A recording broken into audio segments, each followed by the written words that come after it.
ನಮಸ್ಕಾರ, ವನಶ್ರೀ ಚಾನಲ್ಗೆ ಸ್ವಾಗತ. ಹೊಸ ವಿಡಿಯೋ ತಂದಾಯಿತು. ಬನ್ನಿ ಇವತ್ತು ಕೃಷ್ಣ ರುಕ್ಕು ಸೀರಿಯಲ್ಲು ಹೇಗೆ ಮೂವ್ ಆಗುತ್ತೆ, ಏನು ಸ್ಟೋರಿ ನೋಡೋಣ. ಅದಕ್ಕಿಂತ ಮುಂಚೆ ನನ್ನ ವಿಡಿಯೋಕ್ಕೆ ಸಬ್ಸ್ಕ್ರೈಬ್ ಮಾಡಿಲ್ಲ ಅಂದರೆ ದಯವಿಟ್ಟು ಸಬ್ಸ್ಕ್ರೈಬ್ ಮಾಡ್ಕೊಂಡು ಹಾಗೆ ಒಂದು ಲೈಕ್ ಕೊಡಿ. ರುಕ್ಕು ಮತ್ತು ಕೃಷ್ಣ ಇಬ್ಬರು ಗೋವಾಕ್ಕೆ ಹೋಗಿದ್ದಾರೆ. ಆ ಕಡೆ ಕಲ್ಯಾಣಿ ಮತ್ತು ವಿನಯ್ ಇಬ್ಬರು ಕೂಡ ಗೋವಾಕ್ಕೆ ಹೋಗಿದ್ದಾರೆ. ಅವರು ಕೂಡ ಅಲ್ಲಿ ಬೀದಿನೇ ಸುತ್ತಾ ಆಟ ಆಡ್ಕೊಂಡಿದ್ದಾರೆ. ಬೀಚಿಗೆ ಹೋಗೋದು ಮತ್ತು ರೂಮ್ಗೆ ಹೋಗೋದು, ಹೀಗೆ ಇವರಿಬ್ರು ಹಾಗೆ ಬೀಚು ಮತ್ತು ಅಲ್ಲಿ ಇಲ್ಲಿ ಸುತ್ತಕೊಂಡು ಕಾಲ ಕಳೀತಾ ಇದ್ದಾರೆ. ಅಂದರೆ ಅವರಿಬ್ಬರು ಸಂಸಾರ ಸರಿ ಮಾಡಬೇಕು ಅಂತ ಇವರಿಬ್ಬರು ಬಂದಿದ್ದಾರೆ. ಅವರಿಬ್ಬರು ಸಂಸಾರ ಸರಿ ಹೋಗುತ್ತೋ ಇಲ್ವೋ, ಇವರಿಬ್ಬರು ಸಂಸಾರ ಅಂತೂ ಸರಿ ಹೋಗುತ್ತೆ, ಹೀಗೆ ಇವ್ರ ಲೆಕ್ಕಾಚಾರ ಆಗಿದೆ. ಹಾಗಾಗಿ ಇವರು ಬಂದಿದ್ದಾರೆ. ಬಂದು ಎಲ್ಲ ಕಡೆ ತಿರ್ಕೊಂಡು ಇವತ್ತು ವಿನಯ್ ಕಲ್ಯಾಣಿನ ಭೇಟಿ ಮಾಡಿದ್ದಾರೆ. ವಿನಯ್ ಕಲ್ಯಾಣಿನೂ ವಿನಯನ ಹೇಳಿದ್ದು ಕೇಳ್ತಾನೆ. ಅಂದರೆ ರುಕ್ಕು ಭಾವ. ಕಲ್ಯಾಣಿ ಅಂತೂ ಸಿಟ್ಕೊಂಡು, ನೀನು ಯಾರು ಇದೆಲ್ಲ ಹೇಳೋಕ್ಕೆ ಮಾಡೋಕ್ಕೆ ಅಂತ ಸಿಟ್ಕೊಂಡು ಹೋಗಿದ್ದಾಳೆ.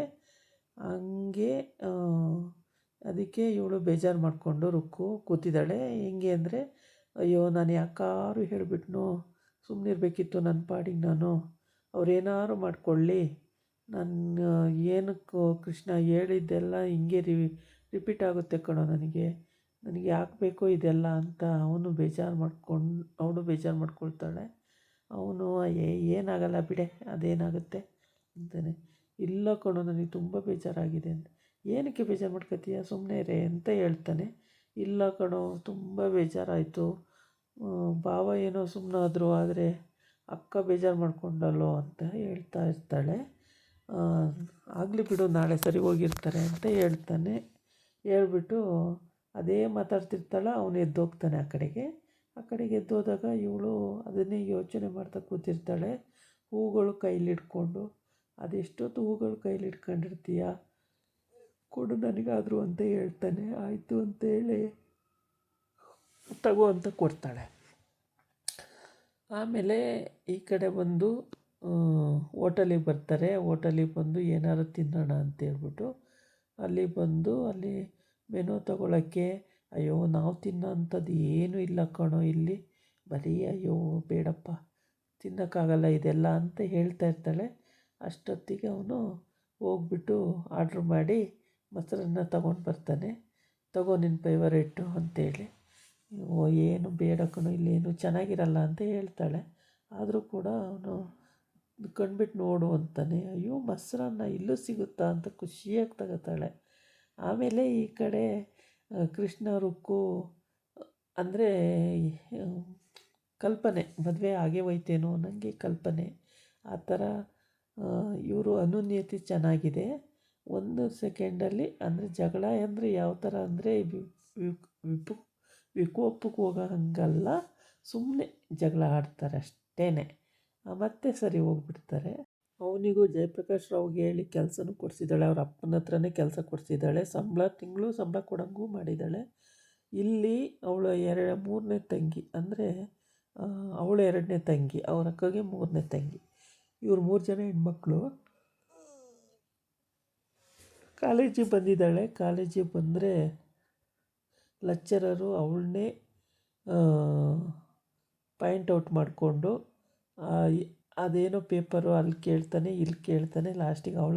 ಲಾಸ್ಟಲ್ಲಿ ಹುಡುಗಿ ಹತ್ರನೇ ಬರ್ತಾನೆ. ಬಂದುಬಿಟ್ಟು ಪೇಪರ್ ಕೇಳ್ತಾನೆ. ಕೇಳಿದಾಗ ಅವಳು ತಂದಿಲ್ಲಲ್ಲ ಅಂತ ಹೇಳ್ಬಿಟ್ಟು ಚೆನ್ನಾಗಿ ಬೈದು ಬಿಡ್ತಾನೆ. ಬೈದು ಸುಮ್ಮನೆ ಆಗಲಿಲ್ಲ. ಬೈದು ಒಂದು ಬುಕ್ ಕೊಟ್ಬಿಟ್ಟು, ಆ ಬುಕ್ಕಲ್ಲಿ 20 ಸರಿ ಬರಿಬೇಕು ನೀನು ಅಂತ ಹೇಳ್ತಾನೆ. ಸರ್ 20 ಸಲ ಹೆಂಗೆ ಬರೆಯೋಕ್ಕಾಗುತ್ತೆ ಸರ್ ಅಂದರೆ, ಹಂಗಾರೆ 20 ಸಲ ಅಲ್ಲ ಅಂದರೆ 25 ಸಲ ಬರಿ ಅಂತ ಕರೆದು ಆ ಬುಕ್ಕು ಕೊಡ್ತಾನೆ. ಕೈಗೆ ಇಸ್ಕೊಂಡು ಬರ್ತಾಳೆ. ಹೀಗೆ ಹುಡುಗಿಗೆ ಟಾರ್ಚರ್ ಕೊಡ್ತಾನೆ ಅವನು ಲೆಕ್ಚರರು. ಅಂದರೆ ಅವಳದ್ದು ತಪ್ಪೇನೂ ಇರಲ್ಲ, ಯಾಕೆ ಅಂತ ಗೊತ್ತಿಲ್ಲ. ಅವಳನ್ನು ಕಂಡ್ರೆ ಅವನಿಗೆ ಒಂಥರ ಏನೋ ಇರಿಟೇಷನ್ ಆದಂಗೆ.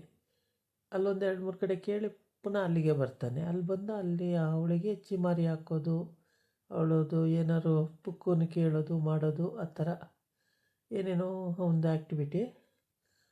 ಅದು ಬೇಜಾರಾಗುತ್ತೆ. ಇಲ್ಲ ಸರ್ ಅಷ್ಟು ಬರೆಯೋಕ್ಕಾಗಲ್ಲ ಅಂದರೆ, ಇಲ್ಲ ಬರೀಲೇಬೇಕು ನೀನು, ಬರೀಲಿಲ್ಲ ಅಂದರೆ ಆಲ್ ಟಿಕೆಟ್ ಕೊಡಲ್ಲ. ಹೆಂಗೆ ಇದು ಅಂತ ಹೇಳ್ಬಿಟ್ಟು ತುಂಬ ಬೇಜಾರು ಮಾಡ್ಕೋತಾಳೆ ಆ ಹುಡುಗಿ. ಹೀಗೆ ಬೇಜಾರು ಮಾಡಿಕೊಂಡ್ರೆ ಪಾಪ ಆ ಹುಡುಗಿ ಎಕ್ಸಾಮ್ ಬರೆಯೋದು ಹೇಗೆ? ಈ ಲೆಕ್ಚರ್ಸ್ ಆದವರು ಸ್ವಲ್ಪ ಎಲ್ಲ ಕಡೆನೂ ಗಮನ ಇರಬೇಕು. ಅದೇನು ಮಹಾ ದೊಡ್ಡ ಕೆಲಸನ ತಗೊಂಡು ಬಾ ನಾಳೆ ಅಂದಿದ್ರೆ ಆಗಿತ್ತು. ಅದು ಬಿಟ್ಟು ಈ ಥರ ಪನಿಷ್ಮೆಂಟ್ ಕೊಟ್ಟರೆ ಮಕ್ಕಳು ಓದೋದು ಹೇಗೆ? ಆ ಹುಡುಗಿ ಪಾಪ ಬೇಜಾರಾಗಿ ಸುಮ್ಮನೆ ಕೂತ್ಕೊಳ್ಳುತ್ತೆ. ಬರೆಯಬೇಕಾಗುತ್ತೆ ಅನಿಸುತ್ತೆ, ಬರೀತಾಳೇನೋ ನೋಡಬೇಕು. ಆದರೆ ಹೀಗೆಲ್ಲ ಬೇಜಾರು ಮಾಡಬಾರ್ದು. ಒಂದು ಸ್ಟೂಡೆಂಟಿಗೆ ಈ ಥರ ಬೇಜಾರು ಮಾಡಿದ್ರೆ ಅವಕ್ಕೆ ಭಾಳ ಇರಿಟೇಷನ್ ಆಗುತ್ತೆ. ಯಾವುದನ್ನು ಯೋಚನೆ ಮಾಡಿ ಲೆಕ್ಚರರ್ ಆದವರು ಮಾತಾಡೋದು ಒಳ್ಳೆಯದು ಅಂತ ನನ್ನ ಭಾವನೆ. ಹೀಗೆ ಇವ್ರ ಕಥೆಗಳು. ಆ ಕಡೆ ರುಕ್ಕು ಕೃಷ್ಣ ಅವರು ಗೋವಾಕ್ಕೆ ಹೋಗಿದ್ದಾರೆ, ಅಲ್ಲಿ ಎಂಜಾಯ್ ಮಾಡ್ತಾಯಿದ್ದಾರೆ. ಮತ್ತು ಇವನು ವಿನಯ್ ಅಲ್ಲಿ ಹೂ ತೆಕ್ಕೊಡಕ್ಕೆ ಹೋಗ್ತಾನೆ. ಹೂ ತಗೋ ಕಲ್ಯಾಣಿ ಅಂತೇಳ್ಬಿಟ್ಟು. ನನಗೆ ಹೂವು ಅಂದರೆ ಇರಿಟೇಷನ್ನು. ಏಕೆಂದರೆ ಅವನು ಸತ್ತಾಗ ಎಲ್ಲ ಹೂ ತಂದು ಹಾಕೋರಲ್ಲ, ಅದೆಲ್ಲ ನೋಡಿ ನೋಡಿ ಬೇಜಾರಾಗಿದೆ ನನಗೆ. ಹೂವು ಅಂದರೆ ಇರಿಟೇಷನ್ನು. ಹೂ ಬೇಡ, ಹೂ ನೋಡಿದರೆ ನನಗಾಗಲ್ಲ ಅಂತ.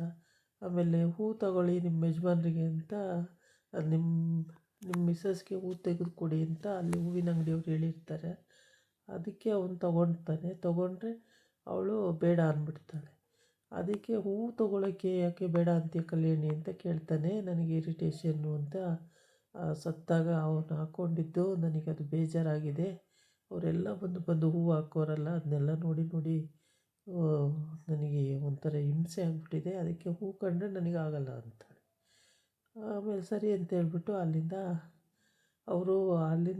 ಹೋಗ್ತಾರೆ ಆ ಕಡೆಗೆ. ಈ ಕಡೆ ಕೃಷ್ಣ ರುಕ್ಕು ಇವರು ಒಂಥರ ವೇದಾಂತ. ಇದಾಗಿತ್ತು ಇವತ್ತಿನ ವೀಡಿಯೋ. ನಾಳೆ ಇನ್ನೊಂದು ವೀಡಿಯೋ ಜೊತೆ ಬರ್ತೀನಿ. ನಮಸ್ಕಾರ.